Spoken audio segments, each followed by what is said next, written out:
Act 1, Scene 1 of the play Loyalties. The first scene takes place in Charles Winsor's country house.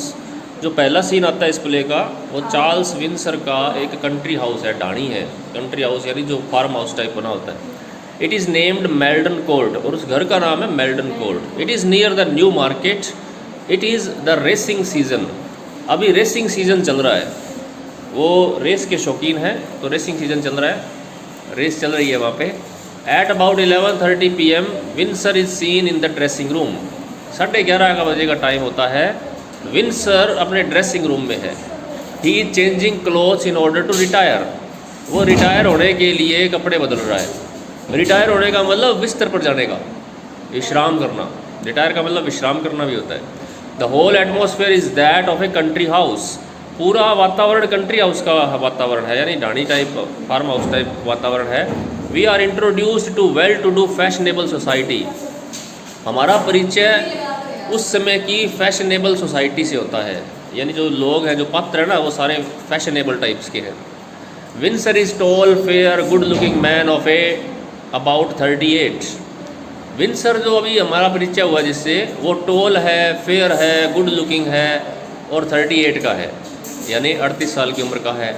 While changing Windsor calls is wife lady Adela. जब वो अपने कपड़े बदल रहा होता है तो विंसर अपनी पत्नी को, लेडी एडेला को बुलाता है फ्रॉम द अजॉइनिंग रूम, पास के रूम से। Lady Adela appears in the doorway in undergarments and a wrapper. तो लेडी एडेला भी कपड़े वगैरह चेंज कर रही होती है, तो वो उसके हाथ में एक रैपर होता है, उसके साथ लेके आती है वो।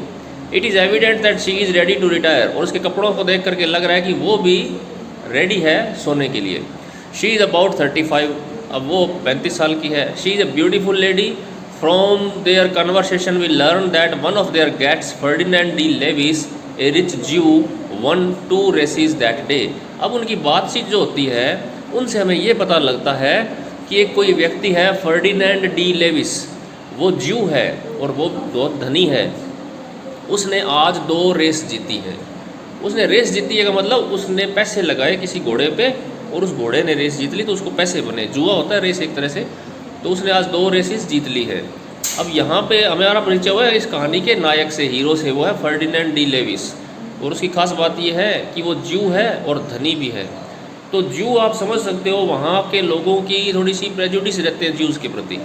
वो ज्यूज़ को थोड़ा सा भेदभाव रखते थे जिस समय ये प्ले लिखा गया, और उनको थोड़ा सा अलग मानते थे। मतलब उनका स्टेटस थोड़ा वो इक्वल नहीं होता था, नीची नज़रों से देखते थोड़ा उनको। हालांकि वो किसी से कम नहीं होते हैं। ज्यूज़, जो इजराइल कंट्री है ना, वो ज्यूज़ का कंट्री है, यहूदियों का देश है। जर्मनी में भी यहूदियों पर बहुत अत्याचार हुए थे। हिटलर ने ज्यूज़ को चुन चुन के मारा था, वो उनको पसंद नहीं करते थे। तो इसी बेस यही है इस प्ले का कि किस तरह से हमारी जो लॉयल्टीज़ हैं वो चेंज हो जाती हैं पूर्वाग्रहों से, प्रेजुडिस से। अब ये क्योंकि ये ज्यू है तो इसके प्रति सभी के पूर्वाग्रह गलत है, थोड़े ये सोचते हैं कि ये अच्छा आदमी नहीं है क्योंकि ये ज्यू है, लेकिन ऐसा है नहीं है। अब वो धनी भी है। De Levis father was a mere carpet merchant. De Levis के पापा एक कारपेट मर्चेंट थे। मेयर का मतलब ओनली, सिर्फ एक कारपेट मर्चेंट थे, यानी वो चटाई बेचते थे, यानी गरीब थे। But De Levis was fortunate to grow enormously rich. परंतु डी लेविस इतना भाग्यशाली रहा कि वो बहुत ज़्यादा धनवान हो गया, यानी उसके पापा तो बहुत ही गरीब थे। He lost a bet of £10 the same day to another guest Ronnie Dancy. और उसने आज ही उसी दिन 10 पाउंड की शर्त आ रही है। किससे आ रही है? रोनी डेंसी से। Dancy won the bet by jumping over a bookcase 4 feet high. Dancy ने वो बेट जीत ली थी, शर्त जीत ली थी। अब शर्त ये लगी थी कि एक बुक केस था, एक बुक की अलमारी थी, वो 4 फीट ऊंची थी, उसके ऊपर छलांग लगानी थी। तो शर्त ये लगी कि वो कहता भी तू लगा लेगा, वो कहता मैं लगा लूँगा 10 पाउंड मिलेंगे। तो वो हार गया, फिर वो लगा गया छलांग, वो Ronnie Dancy. We also learn that the Jew is getting unpopular among the people he is stopping with. हमें ये भी पता लगता है कि वो जो ज्यू है डी लेविस, वो अनपॉपुलर है वहाँ पे।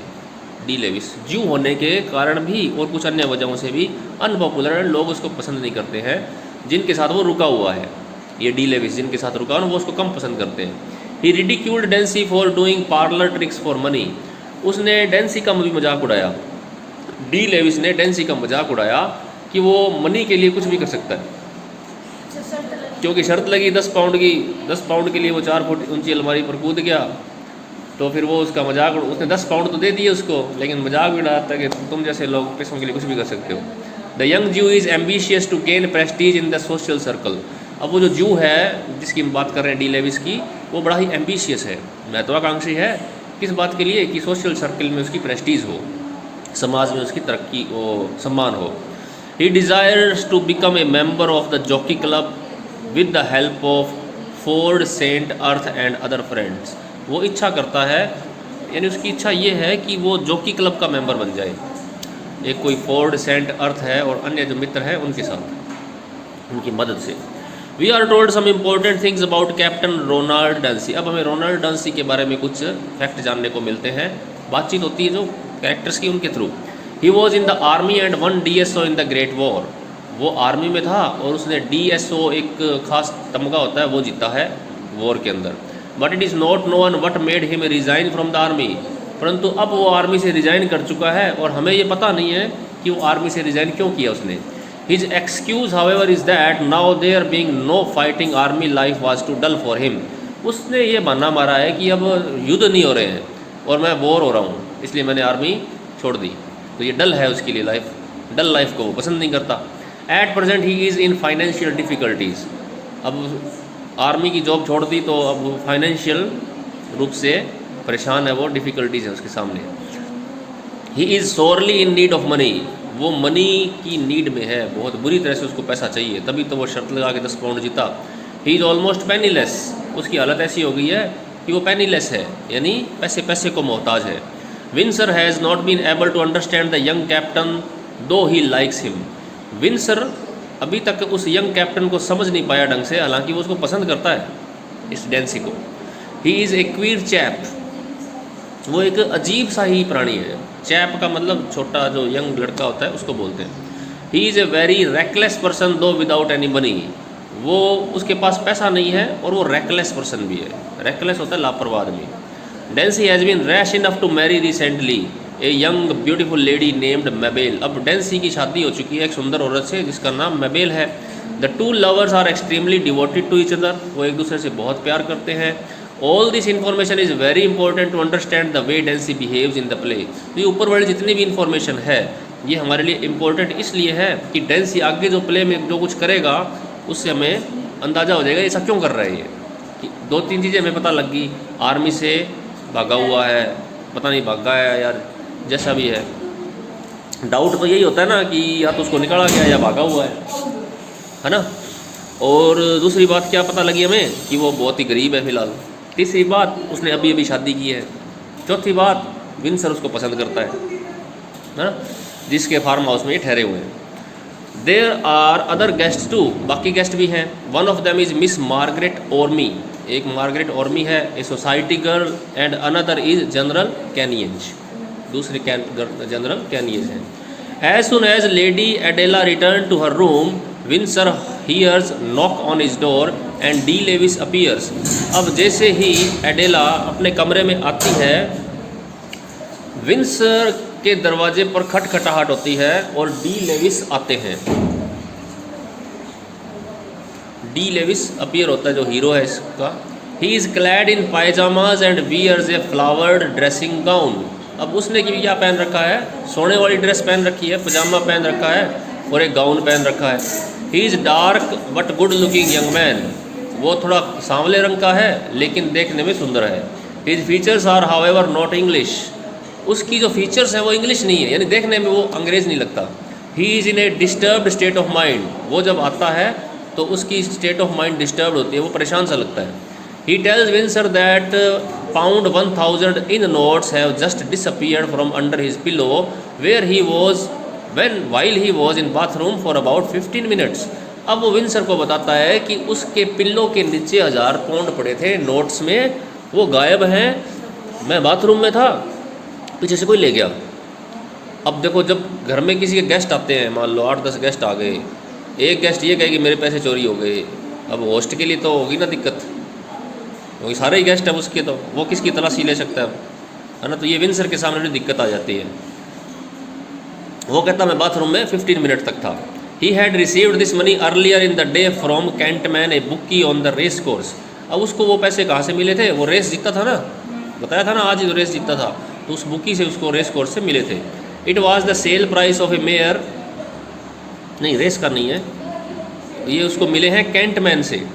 वो एक बुकी है रेस कोर्स का, रेस कोर्स का एक बुकी है, बुकी वो होता है जो सट्टे लगाता है, उससे मिले हैं। उसने एक घोड़ी बेची है।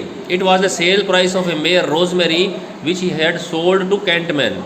ये घोड़ी की प्राइस है, मेयर होती है घोड़ी, उसने एक घोड़ी बेची है रोजमेरी नाम की, जो उसने कैंटमैन को दी थी। This mare was given to De Levis by Ronald Dancy to save its keep. और ये घोड़ी उसको कहाँ से मिली थी? डी लेविस को डेंसी ने दी थी, डेंसी ने दी थी। De Levis sold the mare to Kentman for a sum of 1000 pound. अब डी लेविस ने उसको आगे बेच दी 1000 पाउंड में। This money pound 1000 in notes had disappeared. ये 1000 रुपये गायब हो गए थे। This the thief must have somehow entered his room during the time he was in bathroom. और चोर उसके रूम में तब आया जब वो बाथरूम में था। Winsor is shock to hear about the theft. अब विंसर को तो झटका लगना ही था, वो शॉक हो गया।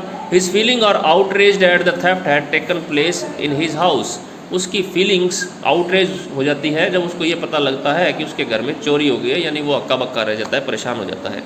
फीलिंग्स आर आउटरेज होने का मतलब ये है, परेशान, नर्वस हो जाता है। He feels no sympathy for De Levis who has lost a big sum of money. अब यहाँ देखने वाली बात यह है कि उसको डी लेविस से कोई सिंपैथी नहीं होती कि उसकी चोरी हो गई है। कारण प्रेजुडिस्ड, वो प्रेजुडाइज्ड थे क्योंकि वो ज्यू था, उसको पसंद कम करते थे लोग। He said as he feels that a theft should have happened in his country house। उसको इस बात से दुख था कि उसके घर में चोरी हो गई, उसके कंट्री हाउस में। When D. Lewis says that it is a big sum of money and he ought to get it back and that the police must be called for investigation। अब डी लेविस ने कहा कि ये बहुत बड़े रुपए हैं, बहुत ज़्यादा रुपए की चोरी हो गई है, उसको वापस लेने हैं ये, और पुलिस को बुलाया जाना चाहिए इन्वेस्टिगेशन के लिए। Winsor is all the more displeased. Winsor को तो फिर अब परेशानी हुई इस बात से। De Levis he says forget that he is not staying in a hotel but in a gentleman's house. तो वो डी लेविस को कहता है कि ये मत भूलो कि तुम किसी होटल में नहीं हो, किसी सज्जन पुरुष के घर में हो, पुलिस को क्यों बुला रहे हो। Windsor thinks that a house search, police investigation, cross examination in the country house of A gentleman will make the devil of A scandal. तो विंसर सोचता है कि अब पुलिस आएगी, हमारे घर की तलाशी लेगी, इन्वेस्टिगेशन करेगी, पूछताछ करेगी, क्रॉस एग्जामिनेशन करेगी, तो ये तो एक बड़ा स्कैंडल हो जाएगा, बदनामी हो जाएगी मेरी तो। De Levis is not allowed even to suspect anybody and when he asks the name of the guest staying next to him Winsor resents this. De Levis को शक जाहिर करने के लिए भी नहीं कहा जाता, भी उससे ये भी नहीं पूछा जाता भी तुम्हें शक किस पे है। और वो जब ये पूछता है कि उसके साथ वाले कमरे में कौन है ये बताओ, डी लेविस कहता है मेरे आसपास एक कमरे में कौन था आपको पता है ये बताओ मुझे। तो विंसर इस बात में थोड़ा गुस्सा करता है। Lady Adela in the meanwhile also comes there. तभी वहाँ लेडी एडेला आ जाती है। Now Winsor and Adela both start questioning De Levis. They expressly tell him that they have not his insistence on calling the police. अब Winsor और Adela दोनों उससे question करने लगते हैं डी लेविस से, और वो उसको साफ साफ बता देते हैं, express tell him that they have not his insistence on calling the police, कि पुलिस को बुलाने का उनका विचार नहीं है, वो मान नहीं सकते तुम्हारी बात को, इंसिस्ट जो तुम कर रहे हो। However though reluctantly Winsor ask his wife to telephone for the police. लेकिन बाद में जब ज़्यादा बात बढ़ जाती है तो रिलक्टेंटली, अनिच्छा से, रिलक्टेंटली का मतलब बिना इच्छा के, वो पुलिस को फ़ोन करता है। शी गोज आउट, वो बाहर चली जाती है। When De Levis is questioned he gives a connected story of how he got the money and where he had put it and how he come to know of his loss. जब De Levis को question किया जाता है, पूछा जाता है, तो वो एक कनेक्टेड स्टोरी बताता है, यानी जुड़ी हुई, हाँ, पूरी की पूरी स्टोरी बताता है, एक के बाद एक बातें जुड़ी होती है उसमें, कि उसको पैसे कहाँ से मिले, उसने कहाँ रखे, और उसको लॉस का पता कब लगा भी चोरी हो गई। No doubt is left in our mind that the money has really been lost. तो अब जब वो जितनी बातें बताते हैं ना, तो हमारे दिमाग में कोई डाउट नहीं आता कि वास्तव में चोरी तो हुई है। It is clear that some person entered the room from the open window, removed the money from a notebook, kept under the pillow and stuffed it with shaving paper and rushed back through the window। तो ये बात तो एकदम clear हो जाती है कि किसी ने रूम में एंटर किया है खुली खिड़की से, खिड़की खुली थी और उस मनी को निकाला है नोटबुक के अंदर से और वापस उसको पिल्लो के अंदर डाल दिया है। नोटबुक के अंदर नोट पड़े होंगे तो नोटबुक में से निकाला पेपर, उसको वापस पिल्लो के अंदर डाल दिया और भाग गया विंडो से। Winsor however desires to believe that the money was lost on that race course itself and not from his house. Winsor ये चाहता है कि नतीजा ये निकले कि पैसे वहीं चोरी हो गए थे रेस कोर्स में, घर में आए नहीं पैसे, उसके घर से चोरी नहीं हुए। Treisure the butler is called, तो ट्रेजर व्यक्ति है, बटलर होता है नौकरों का प्रधान। किसी बड़े घर में बहुत सारे नौकर होते हैं ना, उनका जो चीफ नौकर होता है उसको बटलर कहते हैं। He appears to be a serious grave and silent man, तो वो बड़ा ही सीरियस और ग्रेव और साइलेंट मैन दिखाई देता है हमें। De Levis looks at him suspiciously, De Levis उसको शक की निगाह से देखता है। This behaviour of the Jew is very much resented by Winsor, तो विंसर इस बिहेवियर को रिजेंट करता है, यानी रिजेंट करने का मतलब उस पर गुस्सा प्रकट करता है भी ऐसा बिहेवियर क्यों कर रहे हो। यहाँ पे ज्यू लिखा है, दिस बिहेवियर ऑफ द ज्यू, तो ज्यू मतलब जोर दे के लिखा है क्योंकि वो ज्यू के कारण उसको पसंद नहीं करता था। The butler is questioned about Roberts who is at present De Levis valet, तो बटलर से क्वेश्चन किया जाता है रॉबर्ट्स के बारे में जो अभी डी लेविस के रूम में होता है, ये भी कोई नौकर होगा। We learn that he is not a man to be suspected, बाद में पता लगता है कि इस आदमी पे शक नहीं किया जा सकता। Treisure and De Levis however fall foul of each other, तो ट्रेजर और डी लेविस एक दूसरे में दोष निकालते हैं, मतलब कहाँ सुनी होती है। दिस शोज दैट द ज्यू was डिस्पाइज्ड even bye Windsor servants, इससे हमें ये पता लगता है कि ज्यूज़ को नफरत की जाती है विंसर के सर्वेंट्स के द्वारा भी, जो नौकर भी उसका इतनी इज्जत नहीं देते हैं। It is also found that the ladder in the stable was not removed from its place by anybody, और यह भी पता लगता है कि एक लैडर पड़ी थी स्टेबल के अंदर, उसको अभी तक हटाया नहीं गया है किसी के भी द्वारा, एक सीढ़ी दिखाई देती है। General Canynge is called to Winsor's room for,